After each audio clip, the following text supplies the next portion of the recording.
Here are 3 reasons why I'm still buying Pyth. Reason number 1 is because hypothetically, I still think it has a lot of room to grow. Here's the thing. If Pyth were to go to the price of $10, that right there is around a 25x from here. I mean, that's kind of crazy to think about. Now, is it the best hypothetical upside of all time? Absolutely not. And am I saying that Pyth is going to be the number 1 best performing, project during this bull run? No. But it doesn't really matter because the way I take a look at it is that anything over a 10x really in the grand scheme of things is already very fantastic. That's just my opinion though. And just imagine this, right? Now, this is just a make-believe scenario, but if I were to put $1,000 into Pyth right now, and for instance, Pyth were to go to the price of $10, which is, again, a 25x from here, around that, at that point, that $1,000 would be around 25 grand. I mean, that's kind of crazy to think about. Sometimes people take a look at, the price of Pyth and they're like, oh, wow, it's not doing the best, all this type of stuff. But who cares? Because I don't care what happens to the price every couple days or like next week or whatever. Who cares about that? I'm focused on the peak of the bull run. And here's the thing as well. Sometimes people like to say that, oh, yeah, when it comes to Pyth, again, the hypothetical upside, isn't the greatest. But in my opinion, again, it's not a cause of concern for me because I'm in the world of cryptocurrencies to look for projects that are pretty well developed, but then at the same time, their room for growth is fantastic. You take a look at, for instance, something like Solana, BNB, Ethereum, Bitcoin. Yeah, sure. They're quote-unquote safer plays, but their room for growth is completely caca from this point on. I'm not talking about like 20 years down the line or something, but like just during the peak of this bull run, they can't do over like a 10x, for instance, from where they are as of right now. They just can't do that.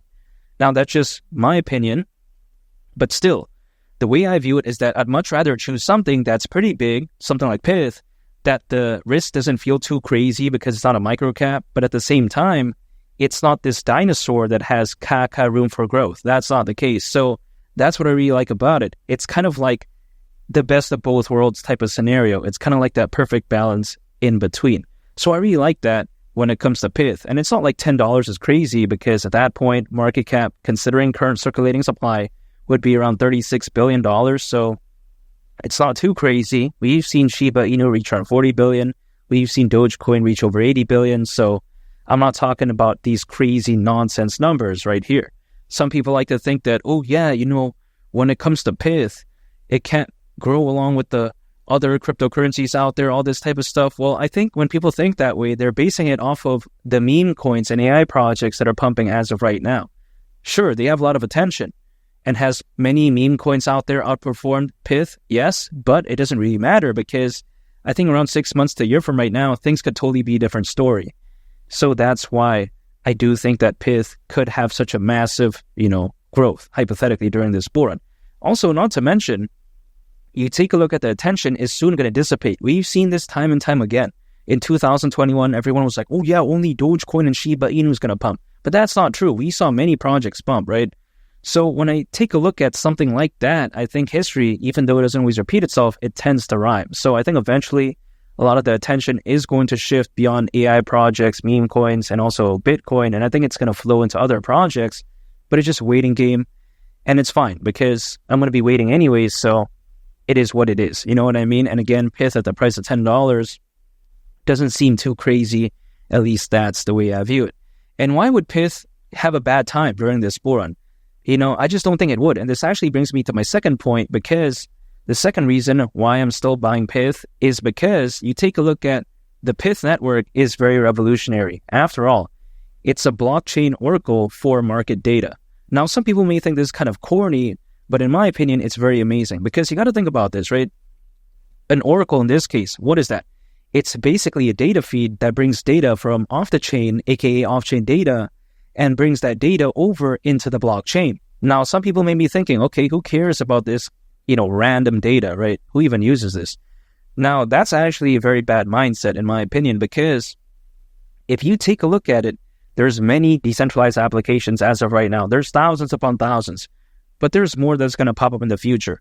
But with that being said, what do many of these decentralized applications need in order to function properly? That's something called off-chain data. So now I think you're beginning to understand, right, just how important, something like Pyth is. Again, it's basically helping decentralized applications perform properly. And again, it's only fair to assume that naturally, as more and more decentralized applications do pop up in the future, something like Pyth is going to grow along with the ride. Now, is Pyth the only one focused on this area? Absolutely not. For instance, you take a look at Chainlink, you take a look at Daya, you take a look at also, to a certain extent, you take a look at Flare, because they do have the Flare time series oracle. But with that being said, though, there actually really isn't that many good competitors, right? There's many competitors out there, but there really isn't that many good ones. And I really like that because, again, if there really isn't that many good competitors, guess who's going to have a higher probability to be chosen? Potentially something like Pyth. And the way I view it is that Pyth kind of feels like a Chainlink, but then back in time, because I wasn't there to catch Chainlink back when it was at a lower point. When it comes to Pyth, it's kind of like giving me a second chance when it comes to Chainlink, if that makes sense. I still do hold Link, Chainlink's native token, but even besides that, I do believe that Pyth could very well be the next big thing.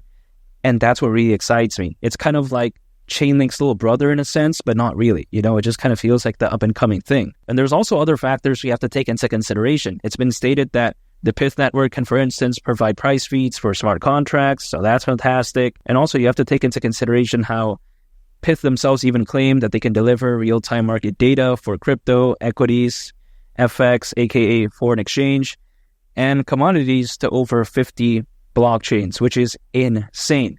And you have to take this into consideration. According to Solana, the Pyth network is a high-frequency oracle built using Solana ecosystem technology. And I really do like this because if you take a look at Solana, it's pretty much one of the best layer 1 blockchains out there. It's very fast, it's very scalable, very low gas fees. You got to take into consideration something like Ethereum, sky-high gas fees, arguably not even scalable. Now, granted, there are Ethereum layer 2s out there that kind of combats all this type of nonsense, but still, I think Solana is very dynamic. Personally, would I acquire Solana as of right now? No, because, again, it's kind of pumped up too much. But even besides that point, I still do believe that Solana is such a perfect environment. We see many Solana meme coins pop off, right? We see, many DeFi projects, NFT projects, but sometimes people don't really give Pyth that attention. You know what I mean? But who cares, because I still do believe in it. And also on top of that, I think the future could look so bright. So any way I view it, I think Pyth is just amazing all around. Now, we also take a look at how when it comes to Pyth, it has over 95 major market participants, which includes Binance, Bybit, and even OKX as well. Very big exchanges, that right there. Binance over 200 million users, Bybit is very popular, also OKX. Now, also on top of that, you take a look at how currently Pyth is helping facilitate over 500 data feeds in over 350 applications. That's crazy.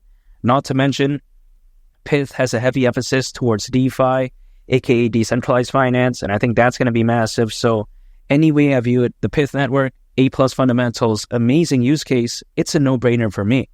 And the third and final reason why I'm still buying Pyth is because I do believe that a high tide raises all ships, meaning that when a bull run is amazing, hypothetically, a lot of projects do go along with the ride. And why would it be bad? You take a look at the Bitcoin ETF, you take a look at how there's over 500 million crypto owners, according to Crypto.com research, more than ever before in history. And also on top of that, you take into consideration how there's amazing institutional investors and adoption. So I think this run could be so amazing, but it's just a waiting game. So around 6 months to a year from right now, I think things could be very different. But again, it's just waiting. So in the meantime, I'm going to be dollar cost averaging, anytime earned income, acquiring Pyth, holding, and just waiting because I do believe in its future. And at the price of $10, that right there wouldn't surprise me whatsoever during this bull run. And make sure to subscribe if you gain value from this video. I'd greatly appreciate it. It's only the Captain, and I'll catch you all on the next one. I'm out. Peace. Bye.